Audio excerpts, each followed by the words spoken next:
Back again. Back again to do Bigfoot shit. Glad to be here. I don't know if this will be easier reading than what I've previously done, or if this will just introduce a whole new layer. Now, this is very informative. There's like government documents and statistics and charts and maps.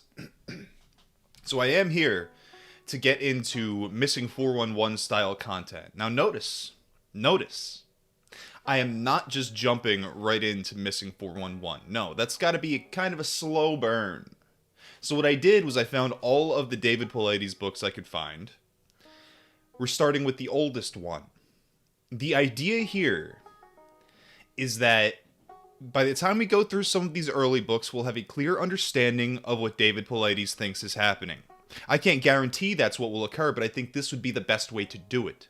Everybody knows David Paulides for his Missing 411 content, obviously, where he specifically does not say what he thinks is the cause of the disappearances in the wilderness. He doesn't say it, and a lot of people have a lot of ideas, but the fact of the matter is, David Paulides is a guy who spent many years writing books about Bigfoot. So hopefully this will clarify some of that. We're starting with the Hoopa Project, Bigfoot Encounters in California. Stream Elements, link above me and in the description below me, streamelements.com/yakovalive/tip if you want to send something my way. Without further ado,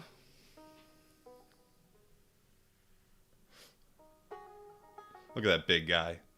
Now, I hope also that everybody likes my setup for the stream, all the stupid bullshit that I have all over the place. I was hoping that's something that people enjoy. We got Jacob in the chat. Love me some Bigfoot content. He's saying what we're all thinking. Celebrating the 50th anniversary of the name Bigfoot from the North America Bigfoot Search. I guess that was his affiliation at the time. Paulides, I mean. We got, written by David Paulides, obviously, sketches by forensic artist Harvey Pratt. Here we have a map of Northern California Bigfoot sightings. We see many numbers here. Many markings. North America Bigfoot Search licensed a 4-county, Del Norte, Humboldt, Siskiyou, and Trinity map of Northern California and portions of Southern Oregon from the California AAA Driving Club. 350 Bigfoot incidents/sightings are identified, plotted, and numbered on the map. The reverse side of the map has each incident numbered by county with a short description of the circumstances. This map contains all of the sightings in the Hoopa Project. A map of this quality and detail has never been produced anywhere on the subject of Bigfoot or Sasquatch. You can purchase this map directly from North America Bigfoot Search, www.nabigfootsearch.com, or from Hancock House Publishers, www.hancockhouse.com. Having the map greatly enhances the reader's ability to comprehend the logistics and locations of the sightings mentioned in this book. So if you want to get that map, it's probably not even available anymore. Go to those websites. I would feel like an asshole not reading the links to the places where you can buy things, given that I just stumbled upon this book. Now I'm basically doing a Let's Play of it. And you get it for free. Shaky ground here. Shouldn't say too much. Other Hancock House cryptozoology titles. Should I read those next? Know Your Sasquatch, Giants, Cannibals, and Monsters, The Locales, Rain Coast Sasquatch, Bigfoot Encounters in Ohio at the Gathering of the Juggalos, Bigfoot Encounters in New York and New England.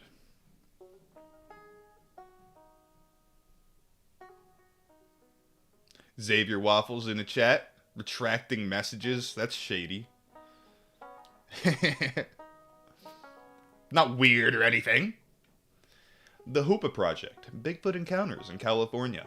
This astounding work brings professional investigative abilities and forensic artistry to the field of Bigfoot studies. David Paulides, a former police investigator, has applied his skills to questioning Bigfoot witnesses. The results he has achieved in gaining access to witnesses, and getting detailed information from them is both remarkable and intriguing.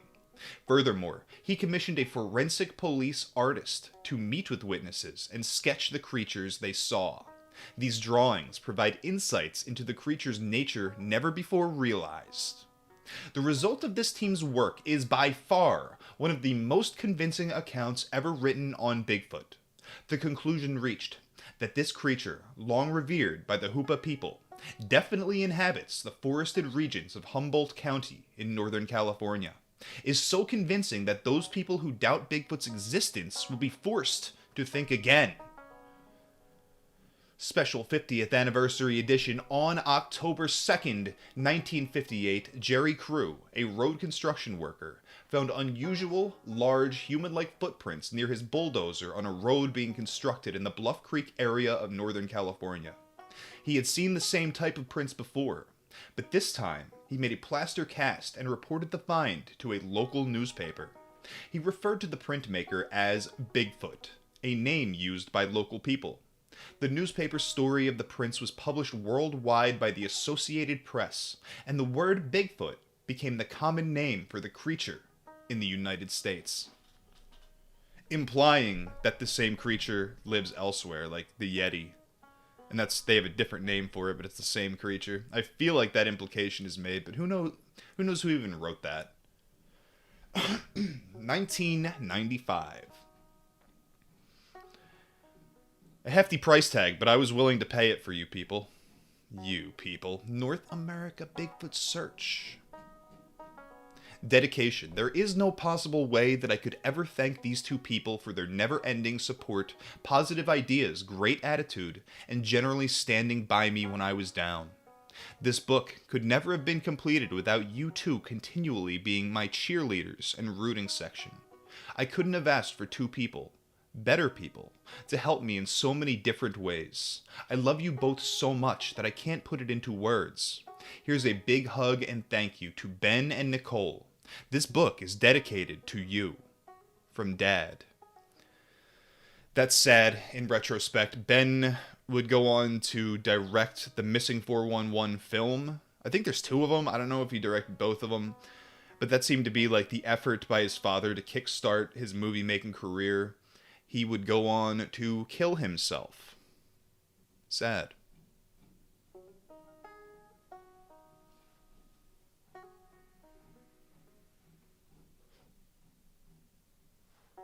Copyright 2008. Don't look at that. Just don't read that part. Everything's fine.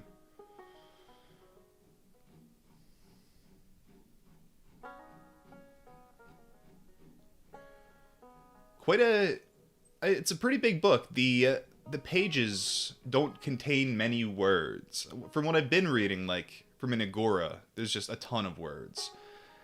The print is large. It doesn't seem like there's that much to read, and it's full of like pictures and stuff. So we'll see. God rest their souls. Sergeant Joe Maston, Hoopa Tribal Police. Phil Smith, Bluff Creek Resort. Tony Hacking, United States Forest Service. Pliny McCovey, Hoopa Tribal member.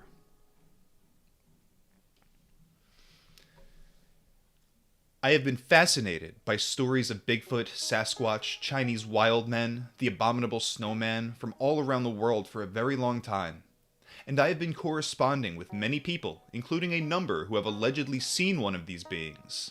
And I've always had, I suppose, a romantic outlook. I would like to believe that these creatures exist. The fact that they are talked about in so many parts of the world really makes me think that there is something there. There must be. From Ecuador to China to Russia and to different parts of the ex-Soviet Union and all over North America. Native Americans I know have actually seen Sasquatch. They believe.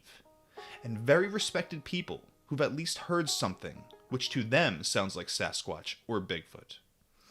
A quote by Jane Goodall, a primatologist. She said that in 2003 at the Pacific Science Center in Seattle, Washington.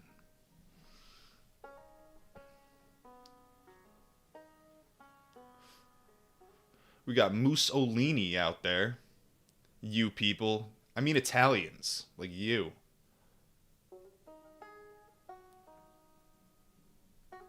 Introduction.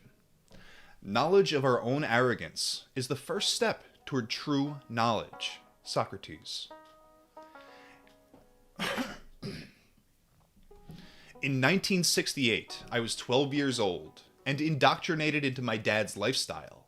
We spent as much free time as possible walking the woods of Northern California, fishing, sightseeing, and enjoying the wildlife. We never went hunting, but my dad's past profession as a police officer prompted him to always carry a gun while on our trips. We spent many summers backpacking into the far reaches of Trinity, Humboldt, Shasta, Lassen, and Modoc counties. On past deer hunting trips, my dad and grandfather had explored these areas and knew them well prior to letting me tag along. We had probably hiked into the South Antelope Creek region of Lassen County 5 times over an 8-year span, but the 6th time was different. Very different. It was in August, and the new school year was quickly approaching. The ride into the region was dusty, hot, and extremely dry. I remember that we always passed a California Department of Corrections prison. Somehow, this always stuck out in my mind. We drove through a creek and made our way to a dirt overlook. We parked our car, put on our packs, and started the 2-hour dusty and hot hike down into the creek. There was always anticipation in getting to our fishing spot, as the fishing was always exceptional. In over 20 trips down into the creek, my dad had never seen another person in the area and had never seen any indicators that people had been there.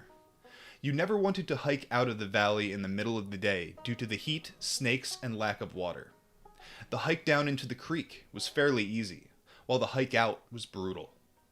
We arrived at our camping spot next to the creek, where we always stopped and slept on our previous trips. There was a large umbrella of huge trees that kept the creek and the surrounding area cool and refreshing. There was a shallow cutout where the river had gouged a small cave into the hillside where we slept. We started to set out our equipment and put our poles and reels together when we started to smell smoke. Smoke in this area is a very dangerous issue because fire can roar through the valley quickly. We knew that there was nobody in the valley because we were at the only parking location and there wasn't another car. If this wasn't a controlled burn, then fire could quickly develop and trap us in the valley. My dad told me to put my pole down and walk with him upstream towards the smoke. We made our way quickly up the creek and started to close in on the smoke. I made a mental note that the creek was just small enough that I could probably cross in certain spots. I also noted that there was no garbage, footprints, or other tracks in the sandbank, or other signs of humans. It was a very serene location, but as we got closer to the smoke, I could tell by my dad's mannerisms that he was uncomfortable with what was happening.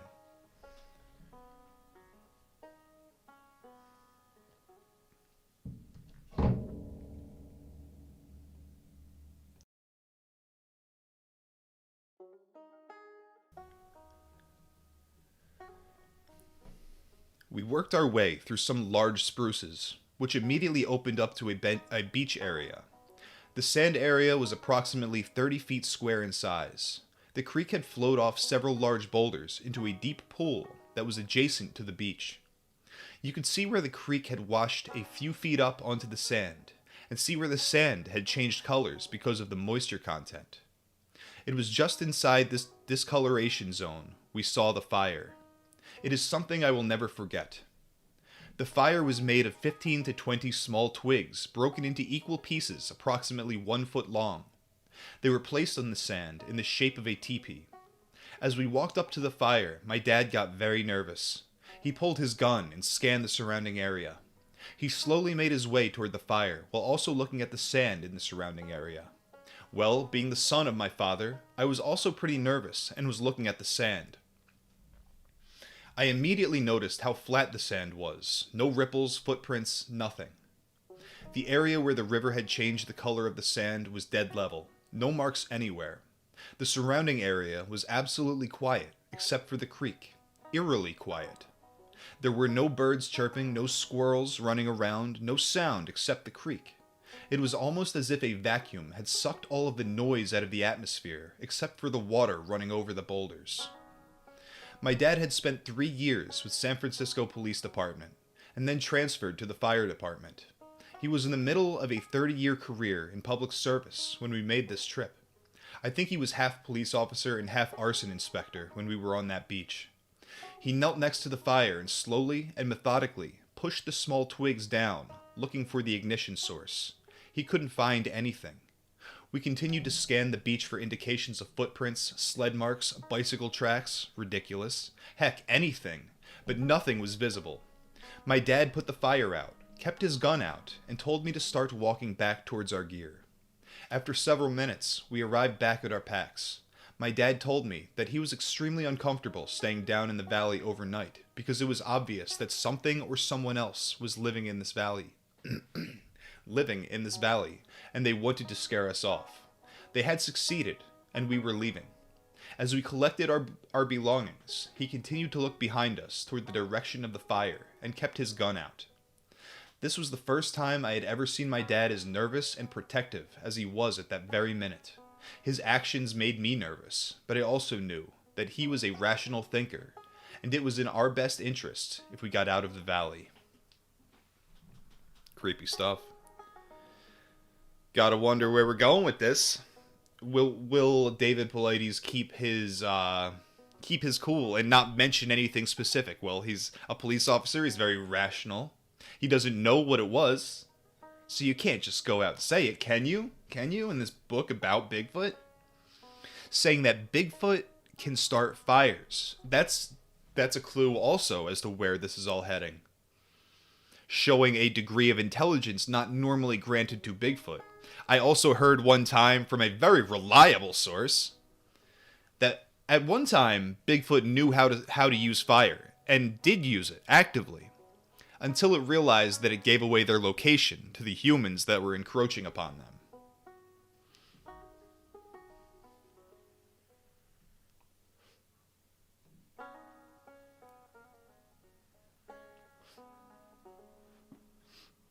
Mussolini thinks David was taken advantage of out in the wilderness by one Mr. Foot.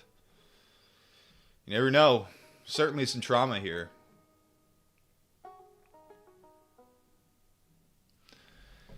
The sun was lying low on the horizon and was casting shadows, making the hike out a lot less brutal than it would have been in the heat of the day. A normal hike out from the South Antelope at that time of the day would take us 4 hours. We made it in 2. There was little said between us, other than sharing canteens. We got back to the car very exhausted and drove back into Redding. Only when we reached Interstate 5 for the 6-hour drive back to our house did my dad show signs of relaxing. We stopped at an A&W root beer stand in Redding to buy hamburgers. We placed our order and were sitting in the darkness, looking back towards Mount Lassen, as the moon was casting light on the side of its peak. My dad said that he had been visiting those woods for a large portion of his life, and he had seen hunters, other fishermen, and even dead animals in his travels.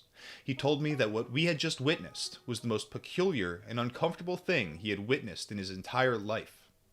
He felt it was obvious that someone or something with intelligence started the fire, and that we could assume that the fire was just started as we arrived in the valley as a message to make us concerned. He explained that we should have seen tracks near the fire, and that there should have been an ignition source. When he couldn't find tracks or an ignition source, he decided we weren't staying there. He admitted that he had no idea who or what made the fire, and that we might never find out.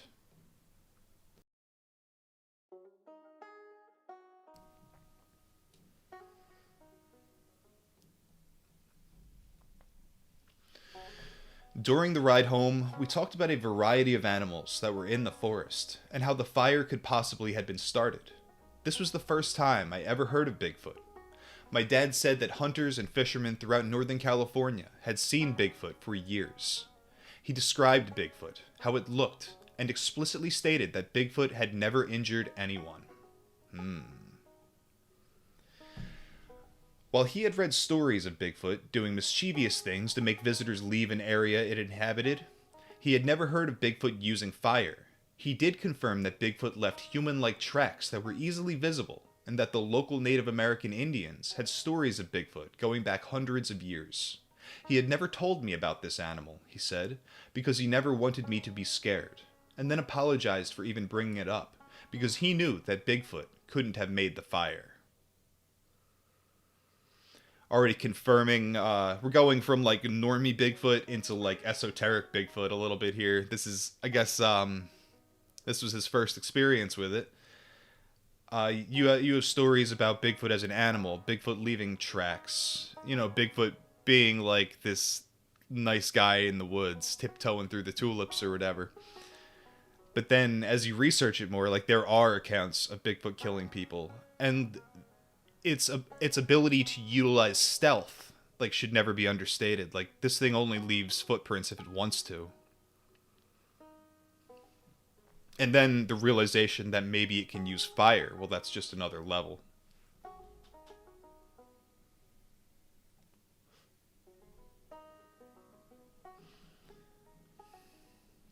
We arrived home long after midnight. I think I slept till noon the next day and staggered into the kitchen to hear my parents talking about our journey. Mom was staring in disbelief at Dad's story. My dad had called the Department of Correction facility near the valley and asked if anyone had escaped in the recent past.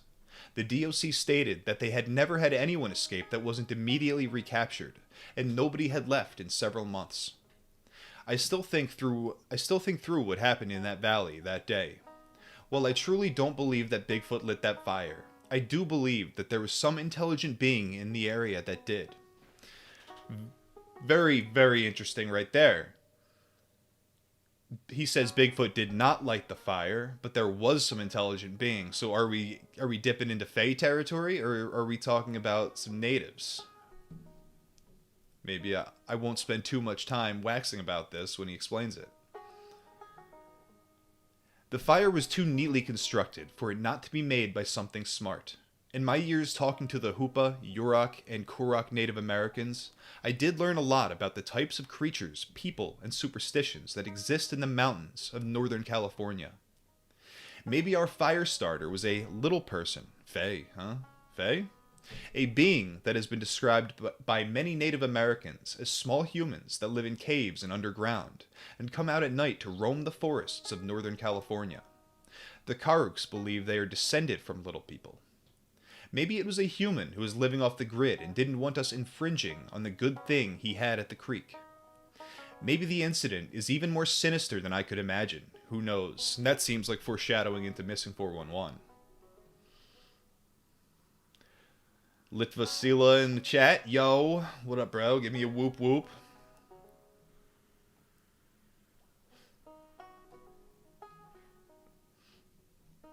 Second incident.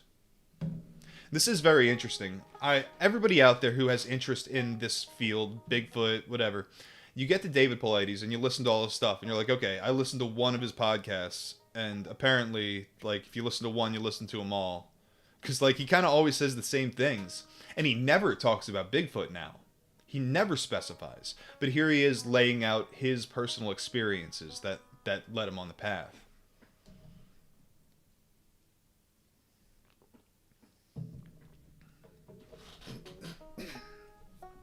Second incident. The second incident involving my personal education about Bigfoot occurred much later in life. I was now the father, and with my daughter, and was with my daughter. I was now the father and was with my daughter. In July 2002, I was in Whistler, British Columbia with my ex-wife, son, and daughter for my son's hockey tournament. His team had just won the California State Pee Wee Hockey Championship, and they were invited to Whistler to play in a North American tournament. We were there for 5 days of hockey, which equaled 5 days of hell for my daughter. She was 10 years old at the time, and a very patient sister, but a sister looking for some excitement. One of my son's games was completed at 11 a.m., and I agreed to take my daughter on a fishing trip into the mountains surrounding Whistler. She loved fishing. I contacted a local guide, and we met him at the shop. The owner made the introductions to our guide, Curtis Christian. Little did I know at the time, the introduction to Curtis would change my life. Curtis was in his late 20s, tanned, in great shape, and a very humble and polite personality. He was a perfect match for my daughter and me.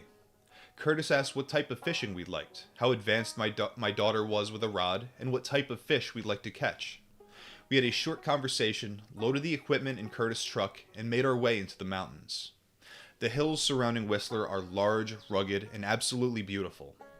There are many streams that run down the valleys into the Whistler region, making several options for fishing. The three of us sat in the front seat of Curtis' truck and talked stories for our 90-minute ride. Curtis told me that he had been coming to Whistler to spend his summers for many years. He said that he loved the wildlife, scenery, and fishing. I am always inquisitive about a person's life and asked Curtis what he did with his winters. He was a coach for the Canadian Olympic team. We were now on a very rough dirt road that took Curtis four-wheel drive everything it had to make it up and over some very large boulders, boulder alert. Getting into it. We were following a small creek up a ravine when I asked Curtis if he had ever had any strange outdoor wildlife experiences while guiding. He looked directly in my eyes and then down at my daughter and gave me the type of look questioning whether he could talk in front of my daughter. I said that he could talk freely, as my daughter had been in some of the most remote areas of North America and was very comfortable in the outdoors. Curtis said the previous summer he was guiding 2 clients for a day of fishing similar to what he was doing with us. The situation was also quite similar. Driving up a road adjacent to a small river with a lot of brush cover near the bank. Probably 15 miles from anyone or any civilization.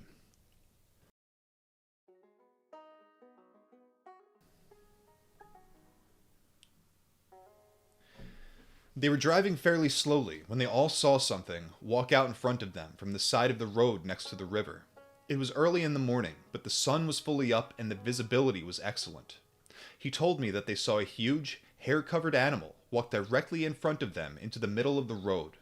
It walked on 2 feet, never on 4, and had the posture and walking strut of a normal person, and the face almost of a human being. Curtis was looking in my eyes for my expression or my reaction, but I had none. I was mesmerized. He said that the animal looked back at them and took two huge strides and disappeared into the brush and timber on the opposite side of the road. He said he knew he had just seen Sasquatch. My daughter had heard stories of Bigfoot and was also very interested in the story and wasn't scared. Curtis continued to offer additional details of the sighting until we reached the alpine lake we would be fishing. Curtis is the kind of person who is polite enough not to want to scare my daughter, but certain enough about what he saw that he wasn't looking for my nod of approval or acceptance. My daughter and I used float tubes the entire day to fish in the lake, caught a few fish, and had a great father-daughter day. I must admit I wasn't thinking much about the fish that day, but more about Bigfoot. This Whistler incident prompted me to read everything I could find about Bigfoot. This was just after the Patterson-Gimlin film was redigitized, and there were still many articles being written about Bigfoot. Between school, sports, work, and lifestyle issues, however, Bigfoot slowly moved to the back of the file cabinet, and I moved forward with my life. It wasn't until my lifestyle became comfortable, money was in the bank, and kids were in school, that I found the time to wade into the Bigfoot issue. The following is the story of my California Bigfoot search. Spotlight, Hoopa. David Paulides.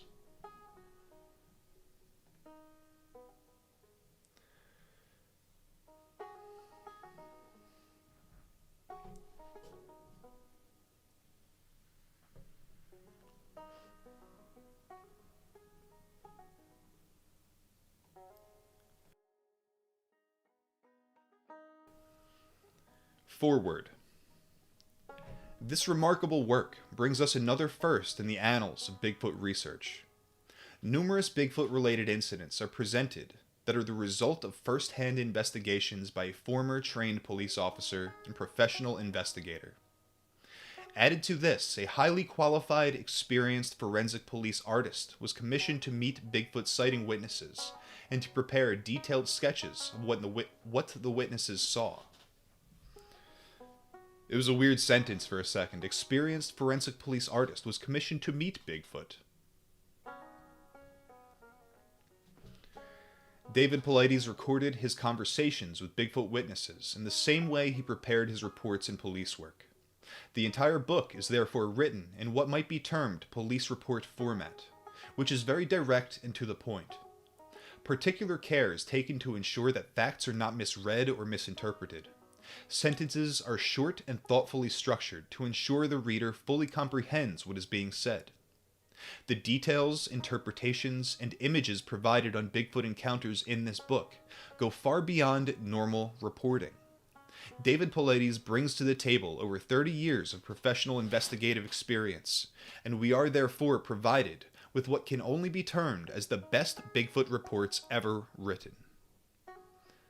By Christopher L. Murphy, author of Meet the Sasquatch.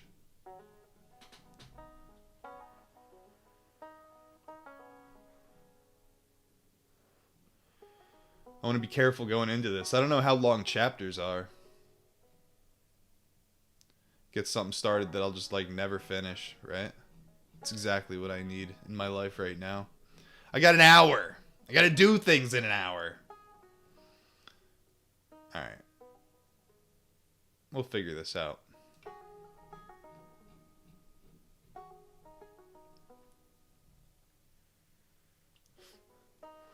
Mussolini in the chat says hermetic fig boot. It's true. A lot of people don't realize that.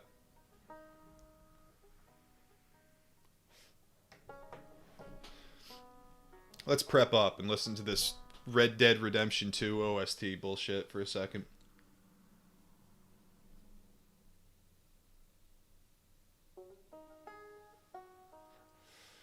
I was looking for music, and if anybody has any ideas, I would like to hear it. I need background music for more of these David Paulides books. I got the main screen music for Far Cry 5 or whatever. And I keep using video game music specifically because it doesn't get hit by copyright. I don't think, generally speaking. So I can't use real music. And royalty-free stuff sucks and it's 2 minutes long. So it seems like video game music is the way to go.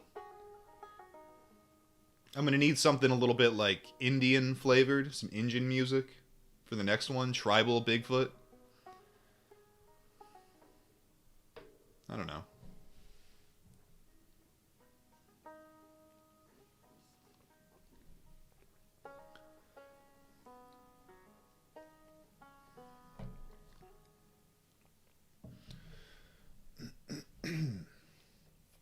Chapter 1. Government Acknowledgement. People I'd never acknowledge. I would never acknowledge the government. When I was completing my graduate degree, I became comfortable compiling masses of information and delving into issues to find hidden agendas, etc. With my thesis finished, I knew that I was well prepared to tackle any big project that came my way. The techniques I'd learned were quite helpful when I moved into the technology sector as a vice president of business development, responsible for worldwide business alliances associated with the laser industry and database development. This kind of throws me off, so he worked for the weapons, industries, these things that collaborate with the US government. And that throws me off every time. Whenever you have someone coming out of government contracts and weird shit like that, and then suddenly they're whistleblowing something, you gotta wonder. I was able to use my skills and abilities to push forward corporate agendas. I always had an easy time ciphering out corporate issues and getting information on companies. It is the government that has historically been secretive about releasing sensitive information to the public. The mission. As someone who worked for municipalities for 20 years as a police officer, I have a deep appreciation for what governments bring to the table. The resources that governments at all levels can bring to any investigation are substantial. If one level of bureaucracy doesn't have the specific resource, they make a mutual aid call and help arrives. Prior to actually going into the field looking for a suitable location to search for Bigfoot and interviewing witnesses, I thought it would be prudent to see if the government has ever acknowledged the existence of Bigfoot. This wasn't an easy task. Most governments don't make public spectacles of themselves, and most elected officials do not want to be embarrassed. I was, however, able to find a few very interesting government documents that were applicable to Bigfoot. As almost all citizens in any country know, governments avoid putting themselves in awkward situations where they can't defend their positions. Government employees do not want to cause turmoil or embarrassment for themselves or their superiors for fear of reprisals, and therefore are among the most cautious of workers. I think we could extrapolate that military leaders and their subordinates are extremely cautious on the public stance they take on issues, and usually have all printed material for public review or inspection approved by several layers of bureaucrats.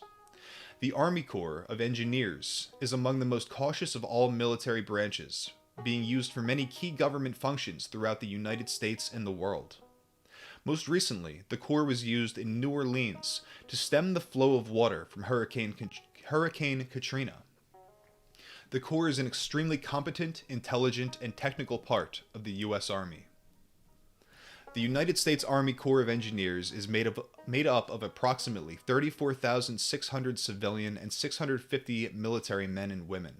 Our military and civilian engineers, scientists, and other specialists work hand in hand as leaders in engineering and environmental matters. Our diverse workforce of biologists, engineers, geologists, hydrologists, natural resource managers, and other professionals meets the demands of changing times and requirements as a vital part of America's Army. Quoted from the Army Corps of Engineers website. In the realm of Bigfoot research, we are always looking for credible validation of beliefs. The idea that Bigfoot exists is always the number one issue that we are searching for and attempting to document. In my personal search of the United States government records to acknowledge publicly the issue of Bigfoot, I was successful. The United States Army Corps of Engineers authored an atlas in 1975 on the state of Washington. The atlas encompassed a variety of topics in which the Corps has expertise. Many of the problems the Corps covers represent issues and barriers they may encounter en route to their mission. One portion of the atlas is a 2-page report on Sasquatch. The narrative follows. Sasquatch. The very existence of Sasquatch, Bigfoot as it is sometimes known, is hotly disputed. Some profess to be open-minded about the matter, although stating that not one piece of evidence will withstand serious scientific scrutiny. Others, because of a particular incident or totality of reports over the years, are convinced that Sasquatch is a reality. Alleged Sasquatch hair samples inspected by FBI laboratories resulted in the conclusion that no such hair exists on any human or presently known animal for which such data are available. Information from alleged sightings, tracks, and other experiences conjures up the picture of an ape-like creature standing between 8 and 12 feet tall, weighing in excess of 1,000 pounds, and taking strides of up to 6 feet. Plaster casts have been made of tracks showing a large, squarish foot, 14 to 24 inches in length, and 5 to 10 inches in breadth. Reported to feed on vegetation and some meat, the Sasquatch is covered with long hair, except the face and hands, and has a distinctly human-like form. Sasquatch is very agile and powerful, with the endurance to cover a vast range in search of food, shelter, and others of its kind. It is apparently able to see at night and is extremely shy, leaving minimal evidence of its presence. Tracks are presently the best evidence of its existence. A short film of an alleged female Sasquatch was shot in Northern California, which, although scoffed at, shows no signs of fabrication. The Pacific Northwest is generally considered to be the hotbed of Sasquatch activity, with Washington leading in numbers of reports of tracks or sightings since 1968. However, reports of Sasquatch-like creatures are known from as far as the Pamir Mountains, in the USSR and South America. If Sasquatch is purely legendary, the legend is likely to be a long time dying. On the other hand, if Sasquatch does exist, then with the Sasquatch hunts being mounted and the increasing human population, it seems likely that some hard evidence may soon be at hand. Legendary or actual, Sasquatch excites a great popular interest in Washington. 1975, Army Corps of Engineers, Washington Atlas.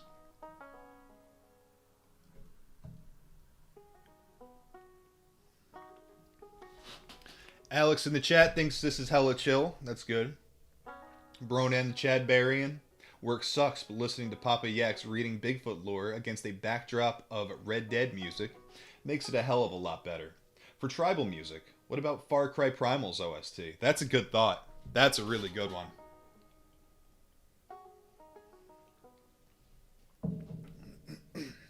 Southern Polak in the chat. Whoop whoop. Far Cry. There's a series of games I would like to play but never will because I hate the company that makes it, and they locked me out of my account. It's a good idea. The narrative also includes a map that shows sighting locations and a small drawing of a Sasquatch. I've included the above listed narrative for assistance in the reading of their document. The fine people at the Corps of Engineers in Seattle emailed me a scanned copy of the document, and it's included on page 20. The scan didn't copy perfectly, so I transcribed the narrative. The sightings map they have included listed the following. We've got a list here. British Columbia, 38 tracks, 80 sightings, both. What does both mean? 11? Total 138, so that means both the sighting with tracks. I don't know when this date is from. When did this start? Was this the 1968 date? I don't know. Washington, 32 tracks, 51 sightings, 12 both, and 95 total. Oregon, 15 tracks, 25 sightings, 6 both, 46 total. California, 82 tracks, 59 sightings, 10 both, and a total of 151.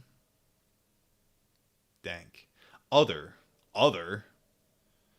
7 tracks, 42 sightings, both 18, total of 67.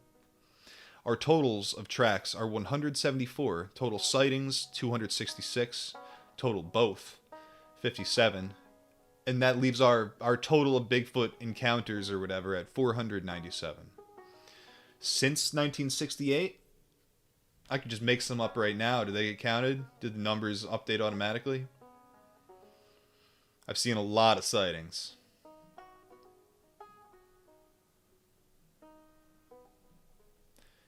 Anything weird in the numbers happening here? It's interesting to me that there are more sightings than there are tracks, which is like, all right, you got the cooler encounter, but so like for tracks you need to have like resources available to you. You have to have like plaster or whatever the fuck, and you have to have that shit on hand. Whereas a sighting, you just have to make it up. It's easy.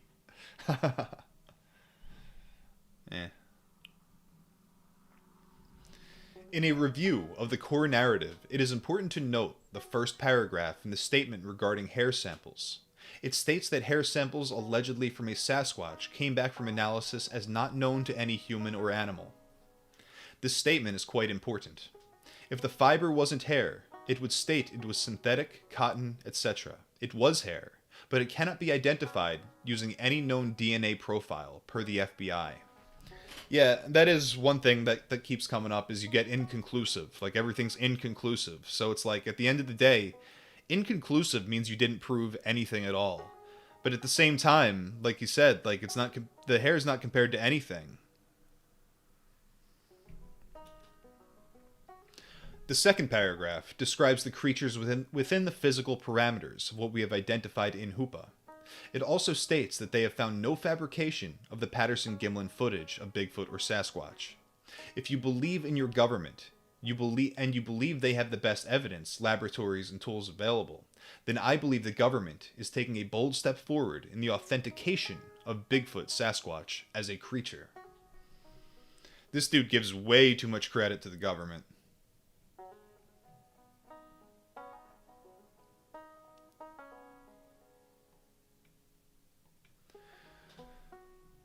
Skamania County, Washington. Skamania County. Who knows if I'm saying any of this shit right? And if you know in chat, tell me I'm stupid. Tell me how to pronounce it. Skamania County is located in the state of Washington, approximately 60 miles east of Vancouver, Washington, at the mouth of the Columbia River Gorge. This area is extremely rural, with Gifford Pinchot National Forest to the north and Mount Hood National Forest to the south. Skamania County has a total population of 10,664 as of 2005. The county has 1,672 square miles in area. The largest city in Skamania and the county seat is Stevenson, with a population of 1,200. Skamania County received national recognition in 1969 when the county commissioners received several reports of Bigfoot sightings. Here we have an illustration of Bigfoot. Look at that boy. So this is from the 70s. All the details are there. The brow ridge is there. The sagittal crest is kind of happening. You have a conical head. You have the hands that stretch down to the knees, basically, making the legs look almost weak in comparison to the upper body. But yeah, it's just a matter of how it's built. When this thing's 8 feet tall, that'd be huge.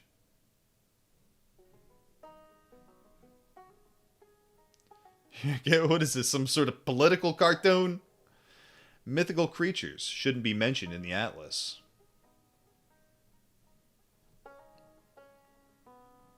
So where were we? Skamania County received national recognition in 1969 when the county commissioners received several reports of Bigfoot sightings. The commissioners became concerned and believed that there was a creature matching Bigfoot's description that lived in the rural sections of the county. Their concern prompted the council to enact legislation, Ordinance 69-01. To understand what may have prompted the county to enact the legislation, I checked the BFRO.net website under their sightings section. I found that Skamania County had the largest number of reported Bigfoot sightings in Washington, 50. The year range for sightings in Skamania County is 1950 to 2006. The first document listed in the following pages is the first piece of legislation that was passed in 1969. In summary, the council states, there is evidence to indicate the possible existence in Skamania County of a nocturnal primate mammal. This is a monumental declaration for a legislative body to state. The bill goes on to state that any wanton killing of the creature is a felony. See the bill for the exact wording. Do I read the whole thing? If I should read the whole thing, let me know. I guess I should, right? He says he summed it up right there nicely, I guess. In 1984, Skamania County opted to update their Bigfoot legislation adopted in 1969. The update was extensive. The legislation went from 1 page to 3. What follows on pages 24 to 26 is the entire 3-page bill. Do I want to read this piece of crap? We'll find out. I'll start reading it, then I'll make an executive decision whether I should veto the bill or not. When I originally called the county councilors, they appeared quite surprised that I had known about the amendment, and specifically asked if I knew the legislation number. They didn't. Here it is for your review. Skamania County Ordinance 1984-2 amends and repeals portions of Bill 1969-1. Is that how you say that? Feels right. The current legislation talks about the existence of the creature and the lack of local and national laws to protect it. It then states that the council may have exceeded its authority by making the violation a felony. The council declares its county to be a Sasquatch refuge and describes the creature as Sasquatch, Yeti, Bigfoot, or giant hairy ape. The council further states any type of killing of the creature will be a misdemeanor, punishable according to the type of killing, accidental, premeditated, etc. So you're telling me I can get away with it? I can just blast this dude and walk. I'll drink to that. First step towards conserving Sasquatch is dragging a body in. If you can't blast the skull off of one Sasquatch, you're not going to save any. It's just the truth. It's a tough world out there. We got D2017 in the chat. What up, bruh?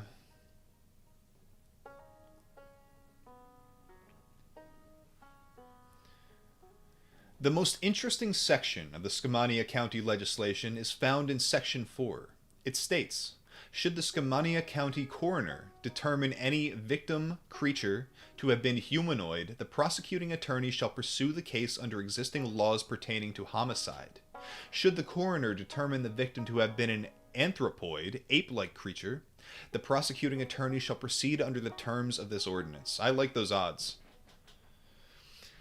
A county in the United States of America is so concerned about the welfare of a creature that science will not acknowledge exists that it enacts legislation addressing the point of killing a human versus an anthropoid. Fascinating. Fascinating. Whatcom County, Washington. An internet search for Bigfoot/Sasquatch legislation came up with Whatcom County, Washington. I called the county council and was fortunate to be assisted by a very friendly county employee.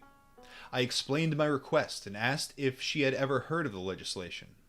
She stated that she had, but had never received a request for a copy. She said that she would gladly send me a certified copy. Their legislation was enacted on June 9th, 1991. The bill calls for Whatcom County to be declared a Sasquatch protection and refuge area.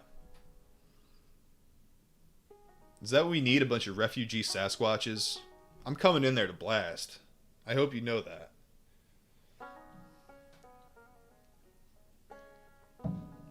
Dude, stealing people. You're just gonna stand by and look, we're protecting them. You're protecting them. They steal children. You think this through sometimes? Dude, you just fucking pass legislation like a bunch of libtards. I don't know. Whatcom County is also located in the state of Washington. Whatcom is the northwesternmost county in the state and sits adjacent to the Canadian border. The county has a population of 183,000. Come on, let's do this. 183,000 people with a landmass of 2,119 square miles. The county seat is Bellingham, with a population of 61,000 people. Whatcom County has a designation as a National Scenic Byway from Bellingham to Mount Baker, Highway 542. There are locations of Whatcom County in the Mount Baker region that are extremely rural. In 1992, Whatcom County received national prominence when their county council, I have such a hard time saying that, county council, enacted legislation defining the county as a Sasquatch protection and refuge area. The legislation was passed and approved on 6/9/91 and was formally implemented in 1992, thus the date of the bill. A check of Bigfoot internet databases lists 40 sightings in Whatcom County, which makes its rank as 8th on the Washington County list for the most Sasquatch/Bigfoot sightings. 5 of the sightings listed on the site are near the Mount Baker or Lake Baker area. The years that sightings have been reported range from 1972 to 2005. Whatcom County did not list any penalties for violating the legislation, and the language in the bill is very limited as compared to Skamania County's bill. The legislation is written on a single page, and it is shown on page 27. Whatcom County has not amended or repealed the legislation, and it still stands as county law, except there's no repercussions for blasting.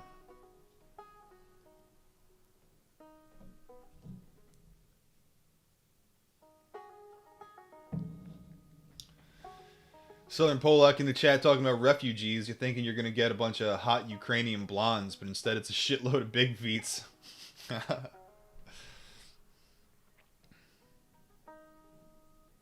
Do I read this crap? Ordinance number 69-1. Be it hereby ordained by the Board of County Commissioners of Skamania County, whereas there is evidence to indicate the possible... Maybe I should do it like Chris Chan. Whereas there is evidence to indicate the possible existence in Skamania County of a nocturnal primate mammal variously described as an ape-like creature or subspecies of Homo sapien. And whereas both legend and purported recent sightings and SPOOR Spore support this possibility. Alright, I'll read this. And whereas this creature is generally and commonly known as a Sasquatch, Yeti, Bigfoot, or giant hairy ape, and whereas publicity attendant upon such real or imagined sightings has resulted in an influx of scientific investigators as well as casual hunters. Filthy casuals. Many armed with lethal fucking weapons, dude. This is my team. That's badass. And whereas the absence of specific laws covering the taking of specimens encourages laxity in the use of firearms and other deadly devices and poses a clear and present threat to the safety and well-being of persons living or traveling within the boundaries of Skamania County as well as to the creatures themselves. Dude, this is like corny as fuck. I can't take this seriously. It's like maybe they actually believed. Honestly, this just looks like gun legislation. But you like put a Bigfoot spin on it to make it like news and interesting and make people care. But really, it's about keep these gun lunatics out of here.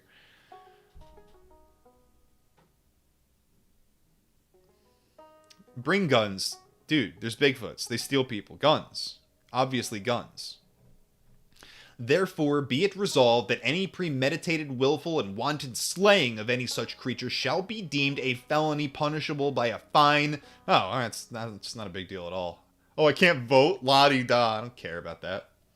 Not to exceed $10,000 and or imprisonment in the county jail for a period not to exceed 5 years. That's pushing it. Still worth it.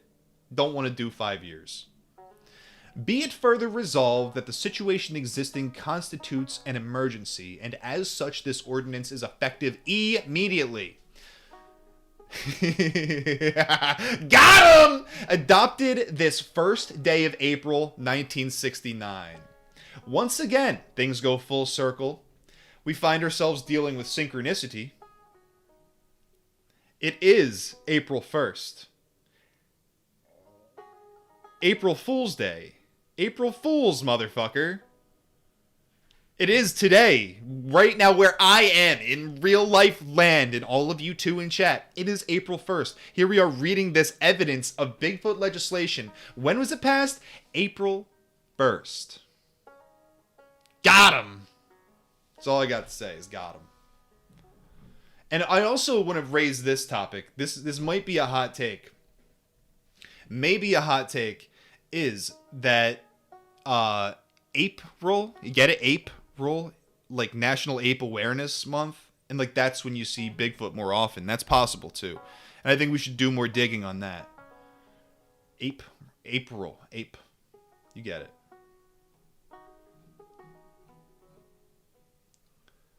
Oh God, more of this crap.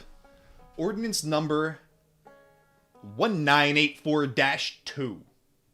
Partially repealing and amending ordinance number 1969-1. We got a little ahead of ourselves there. We realized we can't charge you with a felony. We actually have no power, and this is all an April Fool's joke.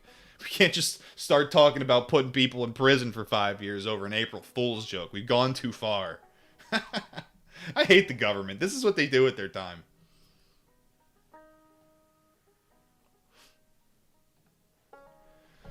Whereas evidence continues to accumulate indicating the possible existence within Skamania County of a nocturnal primate mammal variously described as an ape-like creature or a subspecies of Homo sapiens. And whereas legend purported recent findings and spore support. That's the... I've never heard of the word spore. I heard of a video game called Spore. Did I read this crap already? Do I have to read this again? Yeah, this is the same crap. I think they're just saying that they can't charge you with a felony because they have no power.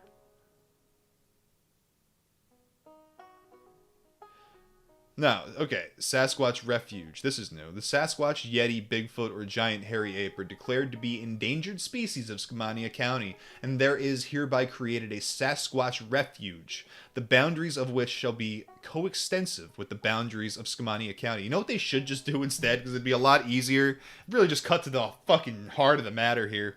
Is if you just take all of the Indian reservations and just give them to Bigfoot. Fuck it. Why not at this point, right?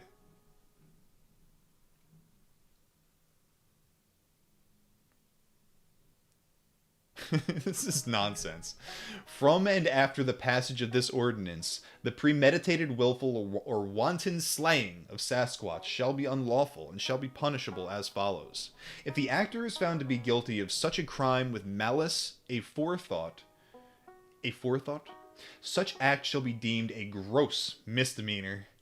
So, if you like conspire to murder Sasquatch, like with a bunch of your homies, that's a gross misdemeanor. You can still vote.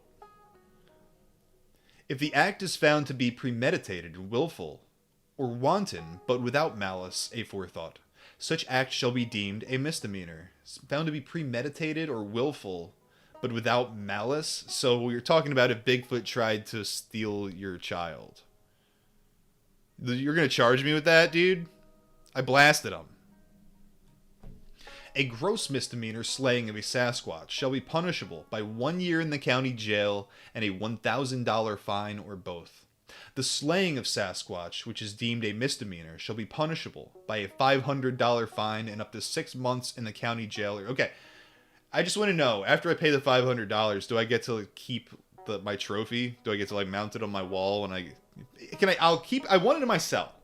I understand that that's a lot to ask, and as long as I can come home to it after fucking 6 months, I'm quite happy. Section 3, Defense. Defending yourself against Sasquatch. In the prosecution and trial of any accused Sasquatch killer, the fact that the actor is suffering from insane delusions, diminished capacity, or that the act was the product of a diseased mind shall not be a defense. Woo, that's funny. This is like the schizo guy who was ranting about how like Sasquatch is like gang stalking him and tapping on his windows and shit. He goes out, and it turns out Sasquatch is real, and he blasts him. That's not a defense, bro. Sorry, schizo guy. Vindicated again, but your life will continue to suck. Section 4. Humanoid or anthropoid. Should the Skamania County coroner determine that any victim/creature to have been humanoid, the prosecuting attorney shall pursue the case under existing laws pertaining to homicide. Should the coroner determine the victim to have been an anthropoid, ape-like creature, the prosecuting attorney shall proceed under the terms of this ordinance.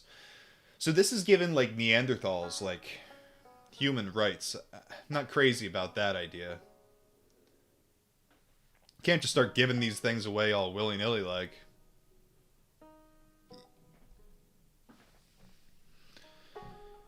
Mussolini says Bigfoot only steals children to protect them from unseen threats. Like abusive parents? That makes sense, actually. Look at all these jerk-offs that signed this thing.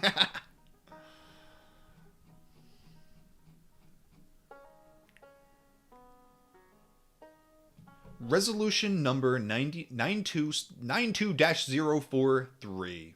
Proposed by Kamala Harris, I'm assuming. Someone named Harris. Declaring Whatcom County a Sasquatch Protection Refuge Area.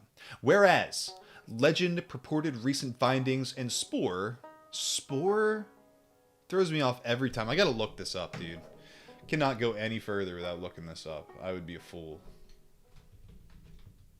SPOOR. A track, a trail, a scent, or droppings, especially of a wild animal. Gotcha. Makes sense now. Whereas, legend, purported recent findings, and spore suggest that Bigfoot may exist, and whereas, if such a creature exists, it is inadequately protected and in danger of death or injury. Dog, you are the one in danger of death or injury. I'm sorry to tell you this. I hate to burst your bubble over here. You're gonna have to legislate your way out of fucking Sasquatch stealing you. Legislate your way out of this one.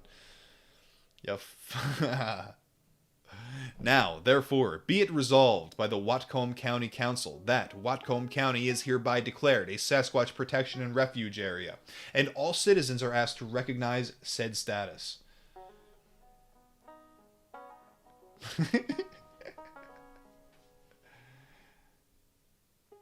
I don't know. I've been told to recognize all sorts of weird states.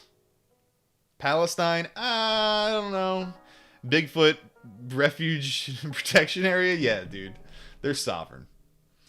Be it further resolved, this resolution shall be effective immediately, June 9th. There's nothing sus about June 9th. Not that I know of, at least.